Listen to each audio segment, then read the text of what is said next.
Hello friends, फ्रॅग institute या educational चॅनलमध्ये आपल्या सर्वांचं मनापासून हार्दिक स्वागत आहे.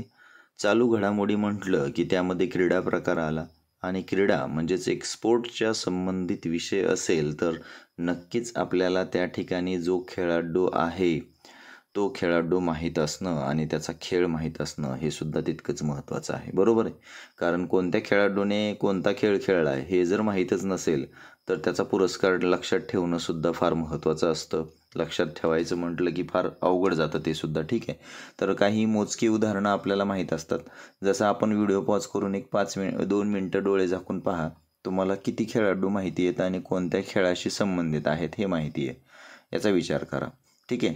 नक्कीच 4-5च त्या ठिकाणी खेळाडूंची नावं येतील आणि त्याचाच विचार करून या ठिकाणी मी काय केलं आहे, क्रीडा प्रकार आणि खेळाडू याचा चार्ट बनवलेला आहे आणि अवघ्या 5 ते 6 मिनिटांमध्ये तुम्हाला बऱ्याचशा खेळाडूंची नावं आणि त्यांचा क्रीडा प्रकार हा माहीत होणार आहे, ठीक आहे.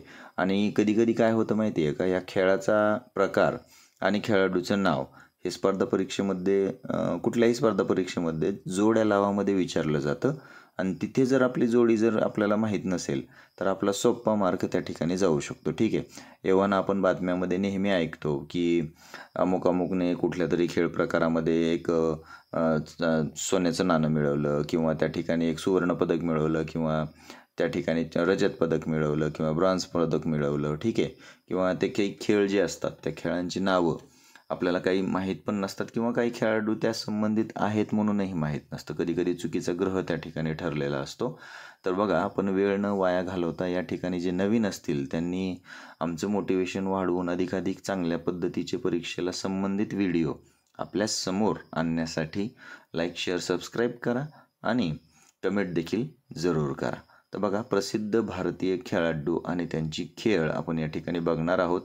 सर्वात प्रथम आपण जसं श्री गणेशाचं नाव घेतो, बरोबर, अगदी तशाच पद्धतीने आपल्या देशामध्ये प्रत्येक पोराला आपल्या वेळेसच्या जमान्यामध्ये सुद्धा आणि आताच्या जमान्यामध्ये सुद्धा, परंतु आता जरा थोडंसं ते मागे पडलेलं आहे ट्रेंड. या ठिकाणी आताच्या जे काही रसिकप्रेमी आहेत क्रिकेटचे त्यामध्ये रोहित शर्मा आणि विराट कोहली सगळ्यांना माहीत आहे आणि सिंग धोनीसुद्धा माहीत आहे, ठीक आहे. वर्ल्ड कप विजेता 2011चा आपल्या भारताला मिळवून दिलेला दुसरा वर्ल्ड कप, ठीक आहे. आणि सचिन तेंडुलकर म्हणजे मास्टर ब्लास्टर सचिन तेंडुलकर, महेंद्रसिंग धोनी, विराट कोहली आणि रोहित शर्मा हे क्रिकेट संबंधित आहेत. कपिल देवसुद्धा क्रिकेटशी संबंधित आहे. अनिल कुंबळे हा सुद्धा क्रिकेटशी संबंधित आहे.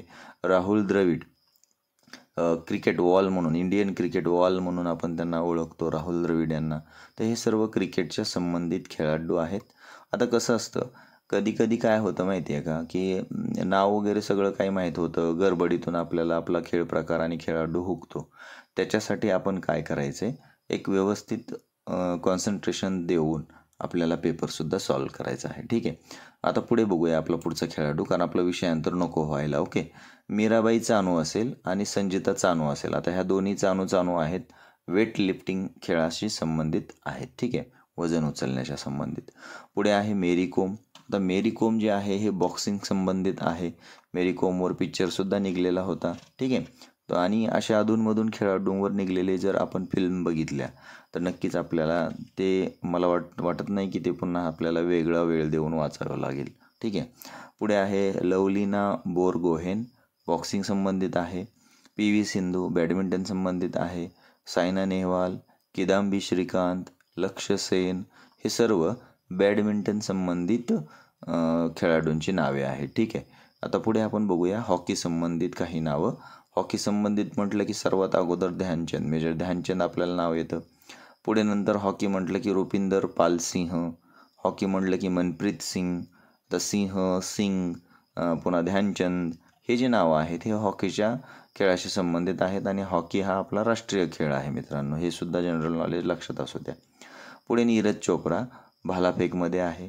अभिनव बिंद्रा शूटिंग संबंधित आहे, सुवर्णपदक मिळवून दिलेलं आहे आपल्याला, ठीक आहे. पुढे गगन नारंग आहे, शूटिंग संबंधितच आहेत आणि राही सरनोबत यासुद्धा शूटिंग संबंधितच आहेत. आता कुस्ती खेळाडूंची नावं आपण त्या ठिकाणी बघूया. बजरंग पुनिया, सुशील कुमार, योगेश्वर दत्त आणि साक्षी मलिक हे कुस्तीपट्टूंची नावं आहेत आपल्या. त्यांचा संबंधित खेळ काय असेल? कुस्ती. ओके. आता ॲथलेटिक्स म्हणलं की धावणे असतं आणि ॲथलेटिक्समध्ये हिमा दास आहे, पुन्हा नंतर दुती चंद आहे, मिल्खा सिंग आहे आणि पी.टी. उषा आहे. ठीक आहे. तर पी.टी. उषा सर्वांनाच माहीत आहे. मिल्खा सिंगसुद्धा पिक्चर निघालेला आहे, ते सुद्धा माहीत आहे. आता हिमा दास आणि दुती चंद, नाव पण 2 अक्षरी आहे आणि आडनाव पण 2 अक्षरी आहे. असं दोन्हींचे पण हिमा दास आणि दुती चंद अशा पद्धतीचे 2 अक्षरी नावसुद्धा आणि आडनावसुद्धा. अशा पद्धतीने तुम्ही कुठलं तरी एक मेमोराईज करण्यासाठी, लक्षात ठेवण्यासाठी सांगू शकता, लक्षात ठेवू शकता. असं तुमच्यापैकी बरेचसे आहेत. मीच नाही असं नाही, बाकीचे तुमच्यापैकी सुद्धा असे काही आहेत की त्यांनी वेगवेगळ्या ट्रिक्स तयार केलेल्या असतील, तर त्या कमेंटमध्ये मेन्शन करायला काही हरकत नाही. आपण त्यांचं नाव घेऊन दुसऱ्या समोरच्या व्हिडिओमध्ये त्यांचं अभिनंदन देखील करूया. ठीक आहे. पुढे बघा, गीता फोगट कुस्ती संबंधित आहे, बबिता फोगट कुस्ती संबंधित आहे. आपण त्या संबंधित पिक्चरसुद्धा निघालेला होता आमिर खानचा, तो बघितलेला सुद्धा आहे. बरोबर आहे. पुढे बघा, लिएंडर पेस लॉन टेनिस संबंधित आहे आणि महेश भूपती लॉन टेनिस संबंधित आहे. ही दोन्ही नावं आपली जगविख्यात झालेली आहेत. आता पुढे एक नाव जे आलेलं आहे ते 2-3 नावं आपल्याला लक्षात ठेवावी लागतील. सुमित नागल हे सुद्धा एक लॉन टेनिस संबंधित आहे. रोहन बोपन्ना हे सुद्धा लॉन टेनिस संबंधितच नाव आहे. आता पुढे बुद्धिबळपट्टू जे आहेत आपले, त्यामध्ये सर्वात अगोदर तर तुम्हाला सगळ्यांना नाव माहीत असेल, विश्वनाथन आनंद म्हणून. ठीक आहे, अगदी बरोबर. त्यानंतर कोनेरू हम्पी आहे. या आता सध्याच्या चालू घडामोडीमध्ये सुद्धा त्यांच्यावरती प्रश्न आपल्याला विचारला जाऊ शकतो. आपला एक भाग आपण बनवलेला आहे, त्यामध्ये त्यांची माहिती देण्यात आलेली आहे. त्यासाठी नोटिफिकेशन ऑन करून ठेवा, सबस्क्राईब करून ठेवा, म्हणजेच व्हिडिओ आला की 1-10 मिनटं देऊन लगेच आपल्या ज्ञानात भर टाकून घ्यायची आहे आपण. आता हरिका द्रोणावली बुद्धिबळासंबंधित आहे आणि प्रज्ञानंद हे सुद्धा बुद्धिबळाशी संबंधित आहे. आता हे एवढेच नावं आहेत का? कोणाला वाटेल की सर हे एवढीच नावं आहेत का?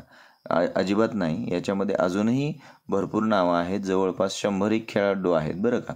तर त्यामध्ये तुम्हीसुद्धा कमेंटमध्ये मेन्शन जर केलं एखादा खेळाडून त्याचा खेळ प्रकार, तर बरेचसे असे आपले काही स्टुडंट्स आहेत किंवा जे स्पर्धक आहेत ते कमेंट वाचतात आणि कमेंटमध्ये तुम्ही जर ते टाकलं तर सर्वांना जवळपास असे बरेच खेळाडू आणि त्यांचा खेळ प्रकार हे माहीत होईल. ठीक आहे. तर अशा पद्धतीने एक नवीन काहीतरी जर केलं तर तुमच्यामुळे इतरांनासुद्धा शिकायला मिळेल आणि इतरांकडून आपल्याला सर्वांनासुद्धा शिकायला मिळेल. ठीक आहे. तर आय होप या ठिकाणी एक छोटासा माझा जो प्रयत्न होता तो आपल्या भारतीय तसेच त्या ठिकाणी जे खेळाडू आहेत आपल्या भारतातले त्यांचा जो खेळ आहे तर तो आपल्या नक्कीच फायदेशीर ठरेल. जोड्या लावा संबंधित किंवा सरळ एका वाक्यात उत्तरे अशा बहुपर्यायी स्वरूपात येईल की मिल्खा सिंग खालीलपैकी कुठल्या खेळ प्रकाराशी संबंधित आहेत, तर त्या ठिकाणी कुस्ती, लॉन टेनिस, धावणे आणि पुन्हा नंतर शूटिंग अशा संबंधित विचारलं जाऊ शकतं आणि त्याच्या प्रश्नाचं उत्तर आपल्याला देता यायला हवं. ठीक आहे. तर प्रश्न सोपेच असतील. क्रीडा प्रकार म्हटलं की काय असं एकदम काही अवघड विचारणार नाही आहेत आपल्याला, परंतु स्पर्धा परीक्षा म्हटलं की ही स्पर्धा आहे आणि या स्पर्धेला कुठल्याही प्रकारचा तोड नसतो. त्यामुळे प्रत्येक जण या ठिकाणी माहिती घेण्यावर आणि आपल्या ज्ञानात भर टाकण्यावरती तेवढाच तत्पर असतो. ठीक आहे. त्यामुळे आपण आपल्या या पुढच्या भागात भेटणार आहोत. तुम्ही डिस्क्रिप्शन बॉक्समध्ये आपल्या इतर ज्या स्पर्धा परीक्षा आहेत त्यांच्या डिस्क्रिप्शन बॉक्सच्या प्लेलिस्ट त्या ठिकाणी टाकलेल्या आहेत. नक्कीच तुम्ही त्या ठिकाणी पहा आणि तुम्हाला त्याचा फायदा हा होणारच आहे. ठीक आहे.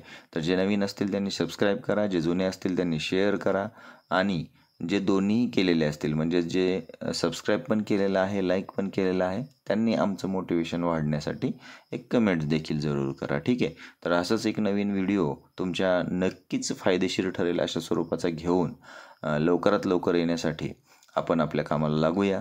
ठीक आहे. तोपर्यंत have a nice day. Bye bye and